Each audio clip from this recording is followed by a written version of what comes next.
আসসালামু আলাইকুম ভিউয়ার, সবাই কেমন আছেন? আশা করছি সবাই অনেক বেশি ভালো আছেন। তো আজকের আয়োজনে থাকছে অসাধারণ স্বাদের টমেটো ভর্তা। আর ঘরে থাকা অল্প কিছু উপকরণ দিয়ে কিন্তু আজকের রেসিপিটি শেয়ার করব। তো কোথাও যাবেন না, পুরো ভিডিও জুড়ে সাথেই থাকবে। তো চুলায় একটা প্যান বসিয়ে দিয়েছি আর 2 টেবিল চামচের মতো সরিষার তেল দিয়েছি। 4টি আস্ত রসুনের কোষ আমি দিয়েছি আর 3টি আস্ত কাঁচা মরিচ দিয়েছি। আর কয়েকটি টমেটো আমি মাঝখান থেকে ফালি করে এর সাথে অ্যাড করে দিলাম। তো এগুলিকে এখন ভেজে নিচ্ছি। তো এই পর্যায়ে চুলার পাওয়াটা মিডিয়ামে রেখে কিন্তু ঢাকনা দিয়ে ঢেকে এগুলিকে ভেজে নিচ্ছি আমি। তো ঢাকনাটা তুলে নিলাম আর টমেটোর এক পাশটা যখন হয়ে যাবে তখন এটাকে উল্টিয়ে দিচ্ছি।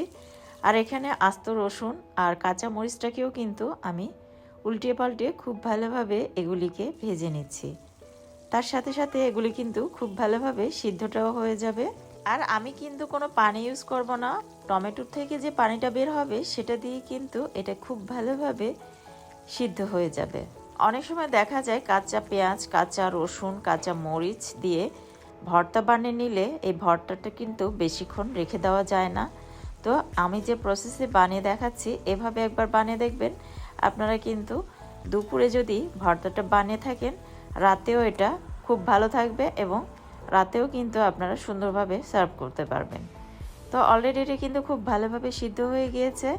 তো উপরের খোলসটা আমি এখন তুলে ফেলে দিচ্ছি। আর এটা কিন্তু অনেক গরম, তো সাবধানে কিন্তু খোলসটা তুলে ফেলে দিতে হবে। আর এই ভর্তাটি এতই মজার লাগে যে আপনারা এক থালা ভাত নিমিষে কখন শেষ করে ফেলবেন টেরও পাবেন না। অবশ্যই এভাবে একবার বানিয়ে খেয়ে দেখবেন, আমার বিশ্বাস আপনাদের কাছে অনেক বেশি ভালো লাগবে। আর আমার ফেসবুক পেজ এবং ইউটিউব চ্যানেলে কিন্তু আরও বিভিন্ন ধরনের ভর্তা রেসিপি আছে, চাইলে সেগুলিও ট্রাই করতে পারেন। আর এখন কিন্তু শীতকাল, আর এই শীতকালে কিন্তু টমেটোটা অ্যাভেলেবেল পাওয়া যায়। তো আপনারা চাইলে কিন্তু মাঝের মধ্যেই এই রেসিপিটি খুব সহজেই বানিয়ে নিতে পারবেন কোনো ঝামেলা ছাড়াই।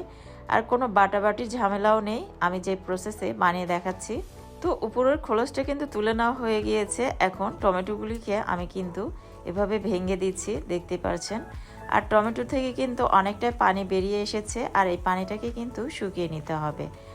আমি কিন্তু কাঁচামরিচ 3টি অ্যাড করে দিয়েছি। তো আপনারা যদি ঝাল ঝাল পছন্দ করেন সেক্ষেত্রে কাঁচামরিচের পরিমাণটা কিন্তু আর একটু বাড়িয়ে অ্যাড করে নিতে পারেন। বাটাবাটি এবং ব্লেন্ড করার ঝামেলা ছাড়া কিন্তু আরও বিভিন্ন ধরনের ভর্তার রেসিপিগুলি আমার ফেসবুক পেজ এবং ইউটিউব চ্যানেলে শেয়ার করা আছে, চাইলে সেগুলিও ট্রাই করতে পারেন।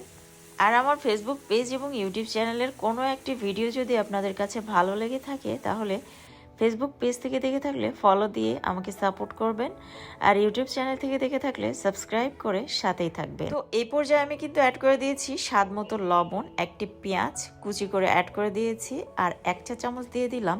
আর এই পর্যায়ে টালা শুকনো মরিচটা অ্যাড করে দেওয়ার কারণে এটার পুরো টেস্টটাই কিন্তু চেঞ্জ হয়ে যাবে। আর পেঁয়াজটাকে কিন্তু আমি এই পর্যায়ে অ্যাড করে দিয়েছি। অনেক সময় দেখা যায় কাঁচা পেঁয়াজ দেওয়ার কারণে কিন্তু ভর্তাটি বেশিক্ষণ পর্যন্ত ভালো থাকে না, গন্ধ হয়ে যায়, নষ্ট হয়ে যায়। তো এইভাবে কিন্তু আপনারা পেঁয়াজটা অ্যাড করে নেবেন, তাহলে ভর্তাটি কিন্তু অনেকক্ষণ পর্যন্ত ভালো থাকবে। আর আপনারা যদি দুপুরে বানিয়ে খান তাহলে কিন্তু রাতেও এই ভর্তাটি ভালো থাকবে এবং রাতেও কিন্তু সুন্দরভাবে সার্ভ করতে পারবেন। আর হ্যাঁ, সরিষার তেল যদি আপনাদের হাতে কাছে না থাকে সেক্ষেত্রে সয়াবিন তেল দিয়েও কিন্তু রেসিপিটি বানিয়ে নিতে পারেন। তবে চেষ্টা করবেন সরিষার তেল দিয়ে রেসিপিটি বানিয়ে নেওয়ার, তাতে স্বাদটা কিন্তু বহুগুণে বেড়ে যাবে।